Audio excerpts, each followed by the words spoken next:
తెలంగాణలో మరో టెట్ కి ప్రణాళికలు సిద్ధం. అయితే ఈ 50 రోజుల ప్రిపరేషన్ ప్లాన్ ఎలా ఉండాలి, అభ్యర్థులు ఎలా చదవాలి, ఏ టాపిక్స్ మీద ఫోకస్ చేయాలి, తక్కువ టైంలో ఎక్కువ స్కోర్ ఎలా పెంచుకోవాలి తెలుసుకునే ముందు వీడియోని లైక్ చేసి మా ఛానల్ ని సబ్స్క్రైబ్ చేసుకోండి. మరో టెట్ తో టీచర్ అభ్యర్థులకు న్యాయం జరుగుతుందా?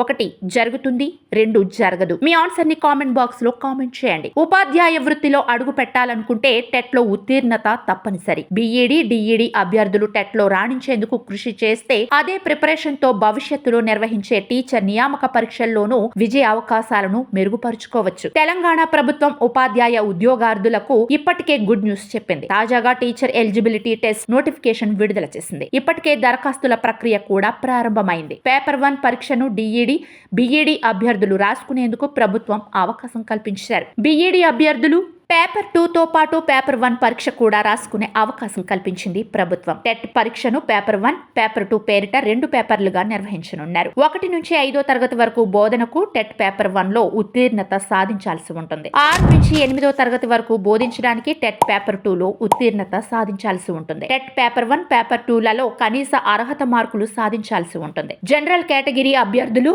కనీసం 60% మార్కులు సాధించాలి. బీసీ కేటగిరీ అభ్యర్థులు 50% మార్కులు, ఎస్సీ, ఎస్టీ, దివ్యాంగుల కేటగిరీలకు చెందిన అభ్యర్థులు 40% మార్కులతో ఉత్తీర్ణత సాధించాలి. ఈ మార్కులు సాధించిన వారికే టెట్ సర్టిఫికెట్లు జారీ చేస్తారు. టెట్ పరీక్షకు దరఖాస్తు చేసుకున్న చాలా మంది టెట్ అంటే అర్హత సాధిస్తే చాలు, మిగతా డిఎస్సిలో చదువుదాం అనే ఆలోచనతో నామమాత్రంగా చదువుతారు. ఇది సరైన పద్ధతి కాదు. ఎందుకంటే డిఎస్సికి టెట్ అనేది సెమీఫైనల్ లాంటిది. దాదాపు 80% సిలబస్ టెట్ లో ఉన్నదే డిఎస్సిలో ఉంటుంది. కనుక అభ్యర్థులు టెట్ లో మంచి స్కోర్ సాధిస్తే డిఎస్సి ప్రిపరేషన్ చాలా సులభం అవుతుందనే విషయాన్ని గుర్తుంచుకోవాలి. Current affairs, general knowledge, perspective education మాత్రమే డిఎస్సిలో అదనంగా ఉంటాయి. మిగతా కంటెంట్, ఇంగ్లీష్, తెలుగు, మెథడాలజీ అంశాలు టెట్ డిఎస్సిలో ఒకే విధమైన సిలబస్ ఉంటుంది. కొంత ప్రశ్నల కాఠిన్యత అధికంగా ఉంటుంది. కాబట్టి అభ్యర్థులు టెట్ లో గరిష్ట స్కోర్ సాధించేందుకు కష్టపడాలి. 150 మార్కులకు గాను కనీసం 110 నుంచి 130 మార్కులు సాధిస్తే డిఎస్సిలో మంచి వెయిటేజీ వస్తుంది. టెట్ నోటిఫికేషన్ విడుదలైనప్పటి నుంచి మార్కెట్లో లభ్యమయ్యే పుస్తకాలన్నింటినీ తెచ్చుకొని కుస్తీ పడుతుంటారు. అనవసరంగా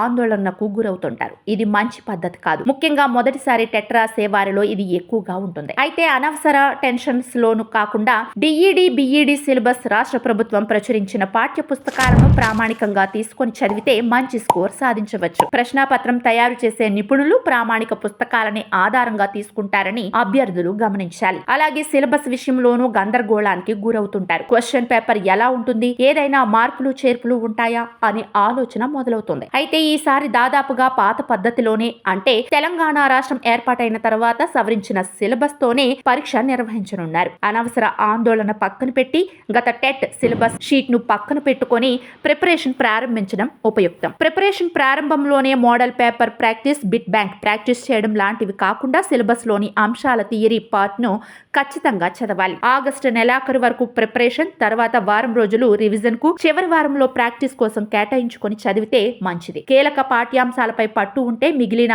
విషయాలపై దృష్టి కేంద్రీకరించాలి. ఇది తర్వాత చదువుదాం, ఫలానా సబ్జెక్ట్ ఈజీ అని తేలికగా తీసుకోవద్దు. ఇతరులతో పోల్చుకొని న్యూన్యతాభావానికి లోను కావద్దు. చైల్డ్ సైకాలజీ, పెడగాజీ సబ్జెక్టులని అభ్యర్థులు డిఈడి, బీఈడి కోర్సులో భాగంగా చదివితే దీని సిలబస్ చాలా విస్తృతమైంది. కాన్సెప్ట్లు అర్థం చేసుకుని చదివితే కానీ సరైన జవాబులను గుర్తించలేం. ఎక్కువ ప్రశ్నలు అప్లికేషన్ మెథడ్ లో అడుగుతుంటారు. సైకాలజీకి బట్టి విధానం అస్సలు పనికిరాదు. గత టెట్లను పరిశీలిస్తే పెడగాజీ నుంచి 8 నుంచి 10 ప్రశ్నలు, అభ్యసనం నుంచి 6 నుంచి 8 ప్రశ్నలు, శిశు వికాసం నుంచి 8 నుంచి 10 ప్రశ్నలు, వైయక్తిక భేదాలు, మూర్తిమత్వం టాపిక్ నుంచి 2 ప్రశ్నలు అడుగుతారు. దాదాపు ఇదే తరహాలో ఈసారి నిర్వహించే టెట్ లో ప్రశ్నలు అడిగే అవకాశం ఉంది. మెథడాలజీలో తరగతి గది, విద్యార్థి, ఉపాధ్యాయుడు, పాఠశాల పరిసరాలు, వీటి చుట్టే ప్రశ్నలు తిప్పి ఎక్కువగా అడుగుతున్నారు. నిత్య జీవితానికి అన్వయించుకొని జవాబులను గుర్తించవచ్చు.